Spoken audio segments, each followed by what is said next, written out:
মা মেয়েকে কলেজে পাঠিয়ে দিয়েছে, দিয়ে বিবাহের শ্বশুরের বাড়িতে গিয়ে বিহায়ের বাড়িতে গিয়ে গল্প জমাচ্ছে, তার নাম মা। মা হলো পাহারাদার। বুঝলাম না পাহারাদার কাকে বলে। এক মিনিট, এই ছেলে, তোমাদের হাই স্কুলের হেডমাস্টার যদি জানতে পারে যে আমার স্কুলের পাহারাদার আজকে জাগেনি, ঘুমিয়েছিল, তোমার হেডমাস্টার তাকে পাহারাদার রাখবে না, বাতিল করে দেবে। দেখো তোমার হেডমাস্টার কি গিয়ে বলো, একটা লোকের চাকরি উনি রাখবেন না, বাদ দিয়ে দিবেন। আর তোমার মা পাহারাদার, এই কথা আমি বলিনি, এ কথা মোহাম্মদ সাল্লাল্লাহু আলাইহি ওয়াসাল্লাম বলেছেন। দেখো তোমার মাই জানে না কাকে পাহারাদার বলে। এই ছেলে, তোমার মা জানে না শিষ্টাচার কি জিনিস, তোমার মা জানে না বিদ্যা কি জিনিস, তোমার মা জানে না পরিপাটি কি জিনিস, তোমার মা জানে না পাহারাদার কাকে বলে। এটা তোমার মা নয়, এটা তোমার সৎ মা, এটা তোমার মা নয়, এটা তোমার খালা। এরপরে বলছি তোমার মা এ কথাই ঠিক, এটা তোমার মা এ কথাই ঠিক, তোমার মা জিম্মেদারি পালন করেনি। তোমার মা তোমাদের পরিবারকে কবর দিয়েছে, তোমার মা তোমাদের পরিবারকে জাহান্নামে ঠেলে দিয়েছে। সাবধান থাকো। প্রসাব করাতে পারলেই মা হওয়া যায় না, বাচ্চাকে দুধ খাওয়াতে পারলেই মা হওয়া যায় না। নীতির নাম মা। পাগলিও বাচ্চা দুধ খাওয়াতে পারে, পাগলিও বাচ্চা প্রসাব করাতে পারে, কিন্তু পাগলির সামনে তার বাচ্চাটা ডান হাতে গিলাস ধরে পানি খাচ্ছে, তখন পাগলি বলতে পারে না, ছি ছি জি আম্মা আম্মা কি করেছো, ডান হাতে ধরামো, ডান হাতে ধরামো, শয়তান বাম হাতে খায়, এ কথা পাগলি বলতে পারে না। তোমার মাও যদি না বলে, তাহলে তোমার মা পাগলি না পাগলির চেয়ে খারাপ? পাগলির চেয়ে খারাপ। তুমি আজকে বলে দেখো, আপনি আম্মা না আমি আমাদের খালা? আপনি কোনটা আম্মা বলেন তো? আপনি কোনটা? কই আমার প্যান্টটা এখনো নিচে আছে, কই আপনি তো আমাকে কিছু বলেননি আম্মা। আর আমার মাথায় চুল, ছাতা চুল কাটা আছে, ছাতা ওই উপরে এখন পর্যন্ত চাঁচা আছে, ওর উপরে একটু চুল আছে, এটা কাবিরা গুনাহ, হারাম। আমার প্যান্টটা এখনো নিচে আছে, আমার দাড়ির চাঁচা আছে।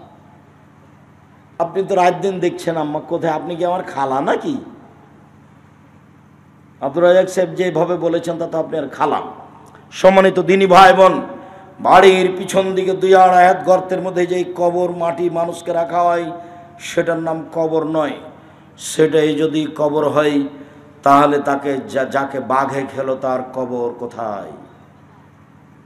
কবরস্থানে যেই কবরে মানুষকে রাখা হয়, সেটাই যদি কবর হয়, তাহলে যে আগুনে জ্বলে গেল তার কবর কোথায়? মানুষ যেই কবরে মানুষকে রাখছে, সেটাই যদি কবর হয়, তাহলে যে পানিতে ডুবে হারিয়ে গেল তার কবর কোথায়? কবর এটা নয়। মরার পর থেকে নিয়ে বিচারের দিন পর্যন্ত এই দীর্ঘ সময়ের নাম কবর। সেটা মাটির নিচে হোক, বাঘের পেটে হোক, পানির ভিতরে হোক, জ্বলে যাক, যেখানেই হোক না কেন। সম্মানিত দিনী ভাই বোন, কবরে যদি মানুষ উত্তর দিতে না পারে, তাহলে ফেরেশতা মারবেন। যে ফেরেশতা মারেন চোখে দেখেন না, যে ফেরেশতা মারেন কানে শোনেন না, কানে বধির, চোখে অন্ধ, কোথায় মারছে তার জানা নাই, কত জোরে লোকটা চিল্লাচ্ছে সে বুঝতে পারে না। আল্লাহর নবী বলছেন, ইয়াসিহু সাইহাতান, সে বাপ প্রিয় মারে করে চিল্লায়, ইয়াসমা মা বাইনাল মাশরিক ওয়াল মাগরিব, সারা পৃথিবীতে যত জীবজন্তু কীট পতঙ্গ পদার্থ জড় পদার্থ আছে, সেও শুনতে পায় তার এই কবরের চিৎকার, কিন্তু মানুষ এবং জিন শুনতে পায় না। কি দিয়ে আপনাকে আমি বুঝাই কত জোরে মারে? আল্লাহর নবী বলছেন, মারাই তো মানজারান কাত্তাল কাবর আবজামিন হোক, আমার জীবনে আমি দেখিনি কোনো দৃশ্য যেটা কবরের চেয়ে আশ্চর্য হতে পারে। আমি মুহাম্মদ সাল্লাল্লাহু আলাইহি সাল্লাম জাতির উদ্দেশ্যে বলে যাচ্ছি, পৃথিবীর মানুষ শুনে রেখো, আমার জীবনে সবচেয়ে আশ্চর্য জায়গা হলো কবর। কবরের চেয়ে আমি আশ্চর্য জায়গা কোনোদিন দেখিনি। আল্লাহর নবী কবরের শাস্তির থেকে বাঁচার কথা না বলে কোনোদিন তিনি সলাতে সালাম ফিরেননি। সম্মানিত দিনী ভাই বোন, কবরের শাস্তি বড় ভয়াবহ। কবরের শাস্তি স্বপ্নের মতো। কবর খনন করে আপনি দেখতে পাবেন না। স্বপ্নে একটা লোক পাশে ঘুমিয়ে আছে, স্বপ্নে দেখছে গোখরা সাপ তাকে তাড়া দিয়েছে, বাপরে মারে করে চিল্লিয়ে চলে যাচ্ছে, আপনি পাশে বসে আছেন, লোকটা কেমন কেমন করছে, একবার চিৎকার করলো, তা আপনি বলছেন এই তোর কি হয়েছে, তুই এরকম করছিস কেন? আরে বলছেন গমা সাপ আমাকে গোখরা সাপ তাড়া দিল, অনেক বড় একবারে লাল টকট এরকম মোটা, ও একবারে দিনের মতো বিবরণ দিচ্ছে, অথচ আপনি দেখতে পাচ্ছেন না। ওই যে মক্কার জনক ইমাম বাড়ি থেকে বেরে, মসজিদ থেকে বেরে একটা কবর খনন করে দেখলো একটা সাপ লাশকে ধরে আছে, এটা নগদ মিথ্যা কথা। কবরের শাস্তি কেউ দেখতে পারে না, কবরের শাস্তি মানুষের আয়ত্তের বাইরে। দিন রাত আল্লাহর নবী কবরের শাস্তি থেকে বাঁচতে চাইতেন। কবর যত কঠিন, কিয়ামত তার চেয়ে অনেক বেশি কঠিন। কিয়ামত যত কঠিন, জাহান্নাম তার চেয়ে অনেক অনেক অনেক বেশি কঠিন। মহান আল্লাহ বলেন আল কারিয়া, মহা দুর্ঘটনা। ওমাদ রাকাম আল কারিয়া, মুহাম্মদ সাল্লাল্লাহু আলাইহি সাল্লাম আপনি বলতে পারেন মহা দুর্ঘটনা কি? আমি বলি ওমাদ রাকাম আল কারিয়া, আপনি কি বলতে পারেন মহা দুর্ঘটনা কি? ইয়াউমা ইয়াকুনুন নাসু কাল ফারাসিল মাবসুস, কিয়ামত হচ্ছে যেদিন মানুষ হয়ে যাবে কীট পতঙ্গের ন্যায়। এই যে যে যে যে যেগুলো দেখছেন, এর কোনো বুদ্ধি বিবেক নাই, আগুনের বয়সে জ্বলে যাচ্ছে, মানুষ এরকম হয়ে যাবে। অতাকুনুল জিবালু কালহিল মানফুস, পাহাড়গুলি হয়ে যাবে ধ্বনিত তুলার নেই, ধুলা হয়ে উঠবে। হিমালয় পাহাড়, তুর পাহাড়, গ্যান্ডিং হাইল্যান্ড পাহাড়, যত পৃথিবীতে বড় বড় পাহাড় আছে দার্জিলিংয়ের, সব পাহাড়গুলি ধয়ে যাবে। রৌদ্র যখন থাকে তখন জ্বালানা খুলে দিলে জ্বালানার ছাটাটা আলোটা ভিতরে ঢুকলে দেখতে পান ধূলিকণা, ওটাই কিন্তু বন্ধ করে দেন, দেখতে পাবেন না। আমি কথা বুঝাতে পারিনি, বুঝতে পারলেন কি? হাবা মুম্বাসা, পাহাড়গুলি হয়ে যাবে এরকম ধূলিকণার নাই, তার নাম কিয়ামত। ইযা যুলজিলাতিল আরযু জিলজালাহা, যেদিন পৃথিবীকে থরথর করে কাঁপিয়ে তোলা হবে। ওয়া আখরাজাতিল আরযু আসকালাহা, যেদিন পৃথিবী তার ভিতরের পাথর লোহা বড় বড় সব বের করে দিবে। ওয়াকালাতাল ইনসানু মা লাহা, মানুষেরা বলবে পৃথিবীর কি হলো, সব কিছু বের করে দিচ্ছে কেন? ইয়াউমাইজিন তুহাদ্দিসু আখবারাহা, যেদিন মাটির উপরে যা কিছু ঘটেছে সব টপ টপ টপ টপ করে বলে দিবে। কোন অফিসে বসে কে সুদের অঙ্ক কষেছে, মাটি সব ছবি সহ ধরে রেখেছে। কে কখন ভাবির গায়ে হাত লাগিয়েছে, বান্ধবীর গায়ে হাত লাগিয়েছে, কোন অবস্থায় গায়ে হাত লাগিয়েছে, জেনা করেছে, ওইভাবে একবারে ছবি ধরে রেখেছে। বিচারের মাঠে এগুলো পেশ করা হবে, বিচারের মাঠে মাটি টপ টপ করে বলে দিবে। অবাক আশ্চর্য ধরনের অত্যাধুনিক যন্ত্র হলো মাটি। আল্লাহর নবী বলছেন ফাত্তাকুদ দুনিয়া ওয়াত্তাকুন নিসা, পৃথিবীর মানুষ শুনে রাখো, আমি বলছি তোমরা মহিলা থেকে বেঁচে থাকো। পৃথিবীর মানুষ আমি বলছি তোমরা পৃথিবী থেকে বেঁচে থাকো। পৃথিবী অত্যাধুনিক যন্ত্র তোমাদের কাজকর্ম সব ধরে রেখেছে ছবি সহ, একদিন তোমাকে বিচারের মাঠে অপমান করে দিবে। শোনো পৃথিবীর মানুষ, শুনে রেখো, চারটা পদ্ধতিতে মানুষকে অপরাধী প্রমাণ করা হবে। এক, মাটি তার সব কর্ম বলে দিবে। দুই, তার হাতে একটা খাতা দেওয়া হবে আরবিতে, আরবি ভাষাও পড়তে পারবে, বুঝতে পারবে। বলবে মালে হাদাল কিতাব লা ইগাদিরু সাগীরাতান ওয়ালা কাবীরা, কি আশ্চর্য ধরনের খাতা, জীবনের বড় কথাও লেখা আছে, ছোট কথাও লেখা আছে। সে নিজেই পড়বে আর বলবে।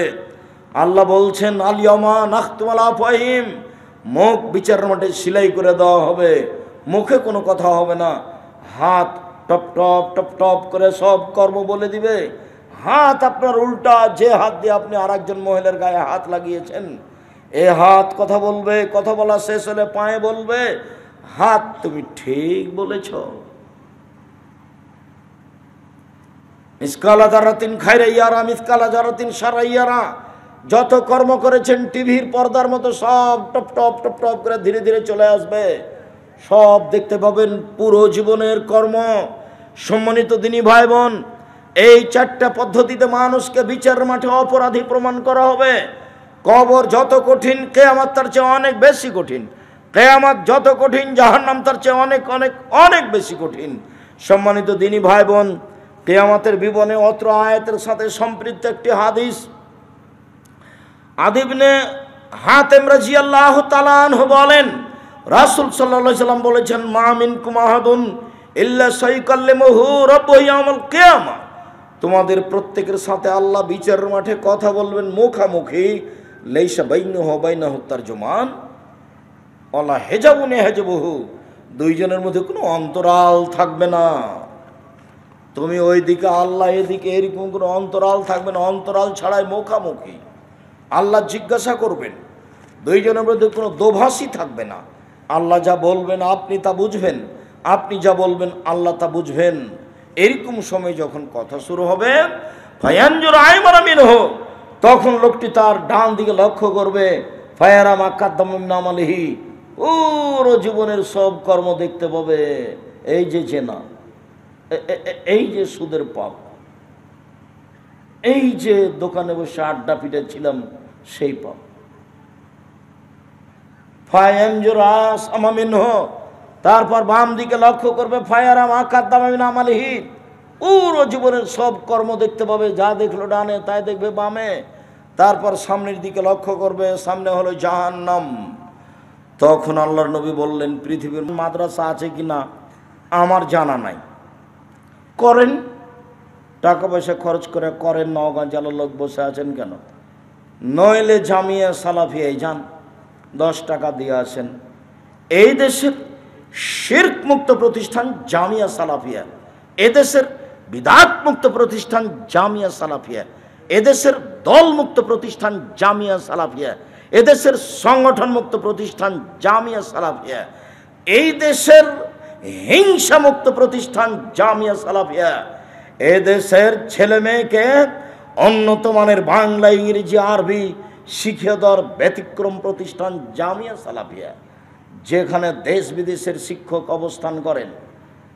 আপনার বাড়ির পাশে যেটা আছে জামিয়া সালাফিয়া ডাঙ্গিপাড়া পাওয়া রাজশাহী, এটা 20 বিঘা জমির উপরে এখানে একটা মসজিদ হয়েছে, 4 তলার কাজ চলছে, 90% জমির উপরে, যার 1 তলায় 3000 মানুষ সালাত আদায় করতে পারে। এখানে একটা একাডেমিক ভবন তৈরি হয়েছে, 3000 ছাত্র একসাথে ওখানে ক্লাস করতে পারে। আর আপনার যেটা জামিয়া সালাফিয়া রূপগঞ্জ, নারায়ণগঞ্জ, ঢাকা, এটা 51 বিঘা জমির উপরে, যেদিকে মেয়েরা অংশ আছে, মেয়েদের অংশ প্রায় 20 বিঘা হবে, বাকি ছেলেদের অংশ আছে। এইখানে একটা মসজিদের কাজ আরম্ভ হয়েছে 200 শতক জমির উপরে। ভারত, বাংলাদেশ, পাকিস্তানের আহলে হাদিসের সঠিক আকীদার সবচেয়ে বড় মসজিদ, যার 1 তলায় 10,000 মানুষ সালাত আদায় করতে পারবে। কাজ আরম্ভ হয়েছে 200 শতক জমির উপরে। জামিয়া সালাফিয়া তেঘরা, বিরল, দিনাজপুর হাই রাস্তার সাথে লাগা প্রায় 20 বিঘা জমির উপরে। যদি নওগাঁ জেলায় এরকম কোনো 10টা টাকা দেওয়ার মতো প্রতিষ্ঠান না থাকে, তাহলে বাড়ির পাশে জামিয়া সালাফিয়া ডাঙ্গিপাড়ায় দিয়ে আসেন, না হলে রূপগঞ্জ, নারায়ণগঞ্জে দিয়ে আসেন। এই জামিয়া সালাফিয়ায় 4500 ছেলে মেয়ে আছে, 305 জন এতিম আছে, 500 জন অসহায় আছে, 250 জন শিক্ষক শিক্ষিকা কর্মচারী আছেন, যাদের প্রতি মাসে বেতন লাগে 30 লক্ষ। কিভাবে চলে সেটা আমি জানি না, নওগাঁ জেলার লোক দেয় সেই জন্য চলে। কি বলেন আব্দুর রাজাক সাহেব, আমরা একদিন 10 টাকাও দিইনি। দেননি, অবশ্যই দিয়েছেন, নাহলে চলছে কিভাবে? জামিয়া সালাফিয়া কোনো বিদেশি সংস্থাই চলে না, জামিয়া সালাফিয়া কোনো ব্যক্তিগত মানুষের সহযোগিতাই চলে না, জামিয়া সালাফিয়া আপনাদের মতো সাধারণ মানুষের সহযোগিতাই চলে। যদি নওগাঁয় আপনার এরকম কোনো প্রতিষ্ঠান না থাকে জাহান্নাম থেকে বাঁচার, জামিয়া সালাফিয়া দিয়ে আসেন। সামনে বৃহস্পতিবার, শুক্রবার জামিয়া সালাফিয়া রূপগঞ্জ, নারায়ণগঞ্জ সম্মেলন হতে যাচ্ছে। প্রতিষ্ঠান দেখে আসা হবে, মসজিদের কাজ দেখে আসা হবে। আপনি আমার দিনী ভাই হিসাবে রূপগঞ্জ জামিয়া সালাফিয়ার সামনে বৃহস্পতিবার, সোমবার দেশ বিদেশের সর্বোচ্চ শিক্ষিত মানুষ বিষয়ভিত্তিক বক্তব্য দিবেন। সেখানে কোনো বদনাম গীবাত হবে না, কোনো দলের কথা হবে না।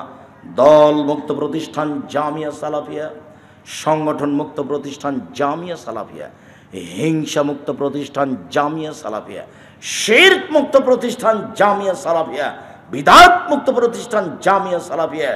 ছেলে মেয়েকে বাংলা, ইংরেজি, আরবি উন্নত মানের শিক্ষা দেওয়ার মাধ্যম জামিয়া সালাফিয়া।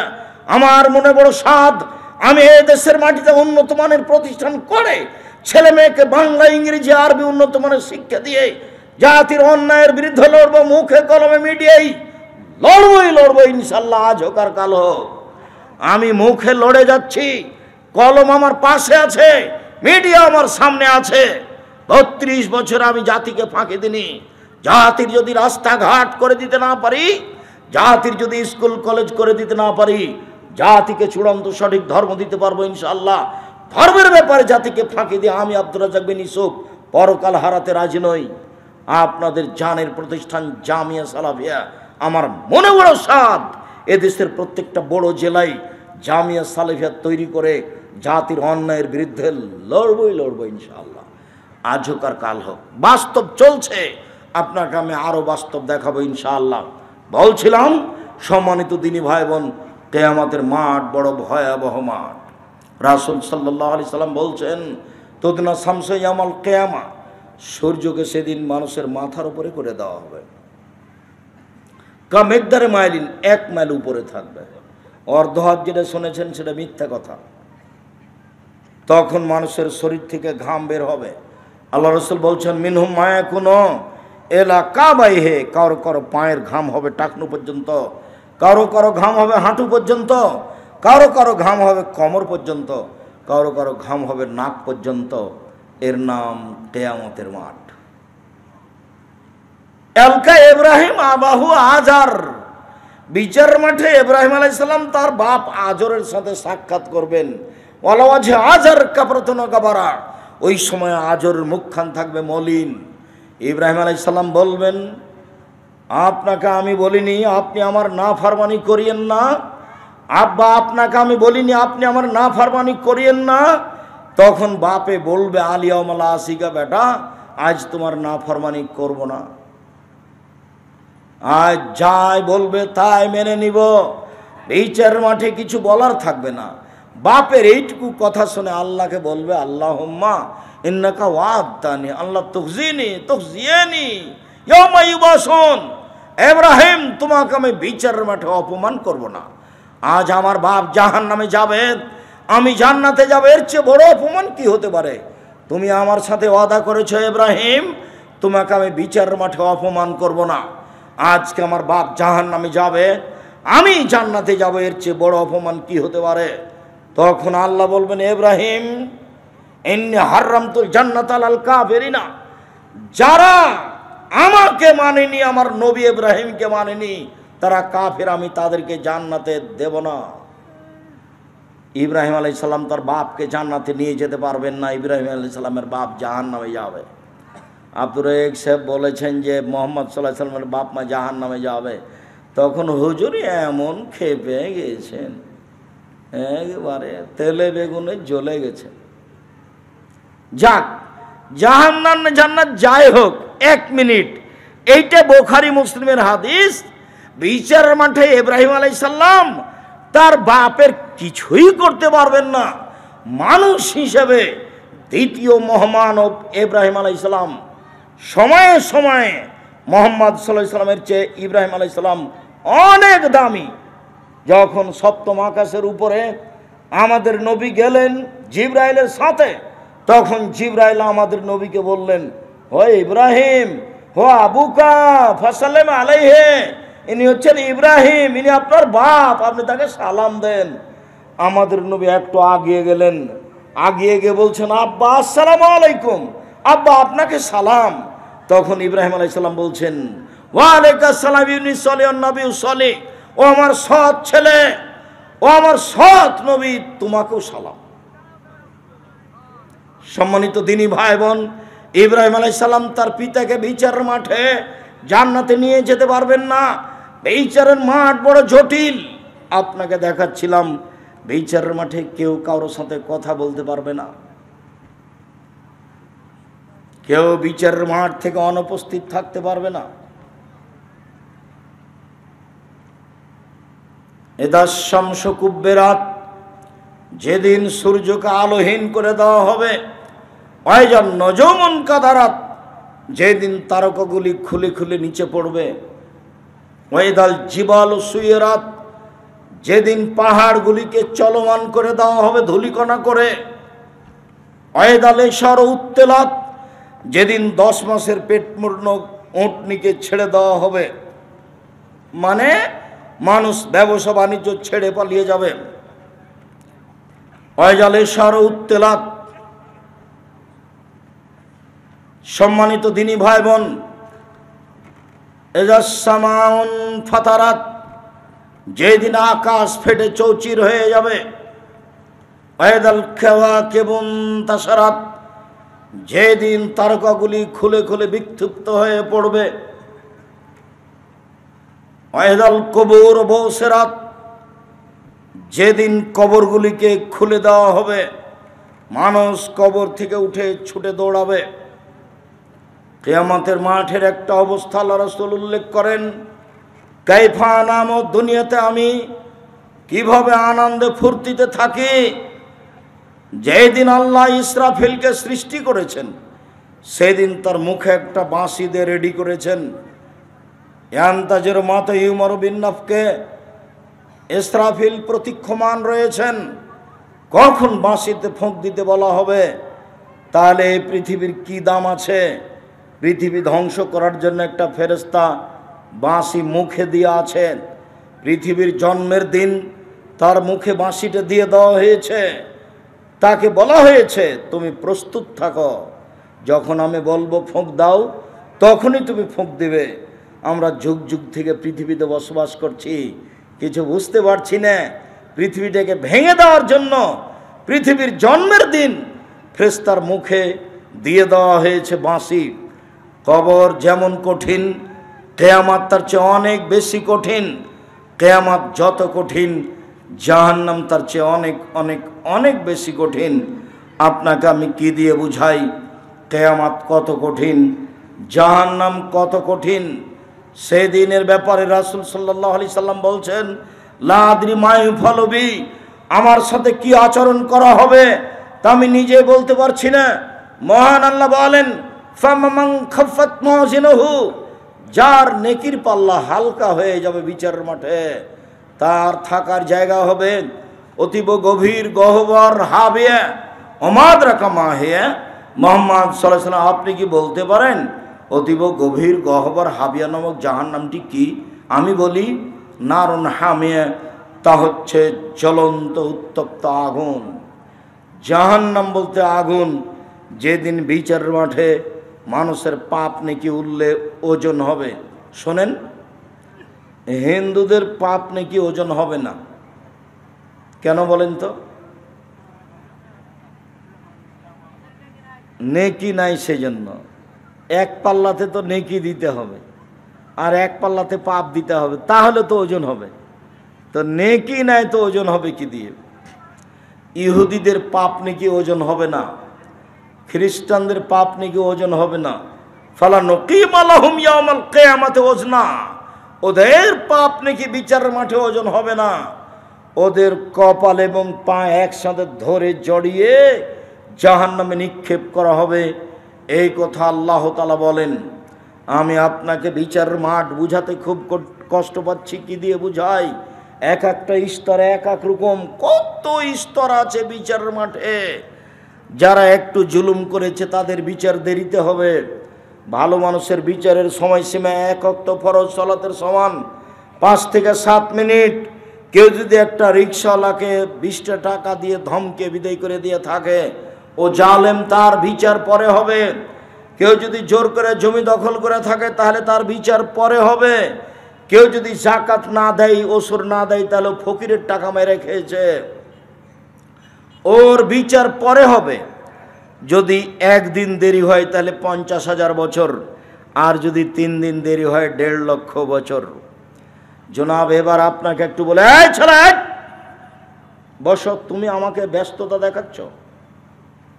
আমি তো ঢাকা ফিরে যাব, গাড়িতে ক্লাস নেব ইনশাআল্লাহ। তুমি আমাকে কি ব্যস্ততা দেখাচ্ছ? তুমি কি মনে করছো আমি আব্দুর রাজ্জাক বিন ইউসুফ তাফসির মাহফিল করতে এসেছি? কিসসা কাহিনী বলবার আপনি বাদাম খাবেন? 1 মিনিট আপনি 19-20 হতে পাবেন না। এক খেয়ালে আমার দিকে চেয়ে থাকবেন। অল্প দিন বাঁচতে এসেছি, ধৈর্যের পরিচয় দিয়ে ভালো কিছু করে যাই। অন্যায় কিছু করে লাভ হবে না, ফেরাউন ডুবে গেছে। অন্যায় কিছু করে জুলুমবাজি করে লাভ হবে না, মানুষের পিছে পিছে বেরিয়ে কোনো লাভ নাই। নিজে উপার্জন করে খান। এই ছেলে, মানুষের পিছনে ঘোরো না, দোকানে বসে আড্ডা পিটো না। আমার 4টা কথা মনে রাখিও। 1, 5 ওয়াক্ত সালাত, এর কোনো বিকল্প নাই দুনিয়াতে। 3, হালাল রুজি। চকলেট বিক্রি করে খাও, সমস্যা নেই। কলা বিক্রি করে খাও, সমস্যা নেই। বাপের জমিদারি আছে, কোটি টাকার ব্যবসা করো। আমি ব্যবসায় করতে বলছি। জমি চাষ করে খেলে অন্তর শক্ত হয়ে যাবে, ভালো কিছু করতে পারবে না। আর চাকরি যদি করো তাহলে বেতনের টাকা দিয়ে 25 দিন যাবে, 5 দিন ধার কর্জ করে খেতে হবে। দোকানওয়ালাকে বলতে হবে, ভাই বেতন পাইলেই দিব। তো বেতন যখন পেয়েছ তখন ওই দিতে দিতে আবার সামনের মাসে 5 দিন বাকি। মায়ে বলছে, বেটা টাকা দেন রে বেটা, কিছু খুব বিপদে পড়েছি। আম্মা এ মাসে তো পারলাম না, দেখি সামনে মাসে দেখি, চেষ্টা করি। সামনে মাসেও পারেনি। জীবনটা এভাবে এলোমেলো পার হয়ে গেল, কিছু করতে পারবা না। আর যদি বউ একটু তোমার প্রতিকূলে হয়, অনুকূলে না হয়, বউ পরীক্ষা করবে, একটু দেখবা, পরীক্ষা করবে, করো তো। কালকে সকালে একবারে নতুন 1000 টাকার নোট 3টে তোমার মার হাতে দিয়ে দিবা, তোমার বউয়ের সামনে। তোমার বউয়ের মুখখান দেখিও তো কেমন লাগে। তোমার বউ মনে করছে আমার স্বামী ধপ করে আকাশ থেকে আমার কোলে পড়ে গেছে, তাই এ স্বামী। যদিও তোমার বউ জানে যে কে কেমন ভাবে দুনিয়াতে আসে, তোমার খবর তোমার মা জানে। আমার মা আমি যখন বললাম 1982 সালের 16 মে রোজ সোমবার সকাল 6টার সময় বাড়িতে ঢুকে আমি বলছি, মা আমি ইন্ডিয়া চলে গেল। তখন আমার মার হাতে আটা লেগেছিল। কেন আমার মা এত সকালে রুটি বানাচ্ছেন তা আমার মনে নেই। চুলাতে ভাত রেডি হয়ে আছে, তারপরেও কেন আটা হাতে আমি বুঝতে পারি না। আমার মা আমার পিছনে পিছনে হাঁটতে লাগলেন, বলতে লাগলেন, ইন্ডিয়া যাস না, পুলিশে ধরে মারবে। আমার মা অনেক দীর্ঘ সময় ধরে অনেক পথ হেঁটে চলে আসলেন। আমার মা যখন দেখলেন আমি আর ফিরব না, তখন আমার মা ফিরে আসলেন। আমি আল্লাহকে বলি, আমার মা কি করেছে সেটা আমি দেখতে চাই না। আমার মা আমাকে পড়ানোর জন্য জীবন বাজি রেখে চেষ্টা করতো, তুমি তাকে মাফ করো। আমি একদিন প্রতিষ্ঠানে যাব না বলে না চলে পড়তাম। দেরি করে নদী থেকে আসছি, গ্রামের মানুষ আমরা দৌড় দিয়ে নদীতে গিয়ে নামতাম, সাঁতার দিতাম। অনেক দেরি করে এসেছি, যাব না এই জন্য। 12টা বেজে গেছে, আমার মা খাওয়ার নিয়ে রেডি হয়ে আছে। আমাকে বলছে তাড়াতাড়ি খেয়ে নে, আজকে তুই মাদ্রাসা যাবি। আমি বলছি যাব না। বলছে না যেতে হবে। আমি বলছি না যাব না, যেতেই হবে। তখন আমি বলছি তাহলে ভাত খাবো না। তা আমার মা বলছে খাস না। তা আমি উঠে গেলাম। আমি উঠে নে ব্যাগটা আমার মা সাজিয়ে রেখেছে, আমি ব্যাগটা হাতে করে বের হয়ে যাচ্ছি। তো আমার মা বলছে টাকা নে। তখন আমি বলছি টাকা নেব না। আমার মা বলছে টাকা নিস না, তবু তোকে যেতে হবে। আমি খাওয়া ছাড়া টাকা ছাড়া বাড়ি থেকে বের হয়ে গেলাম। আমার মা নরম হয়নি। আমার মায়ের সাধ ছিল বড় পড়ানোর।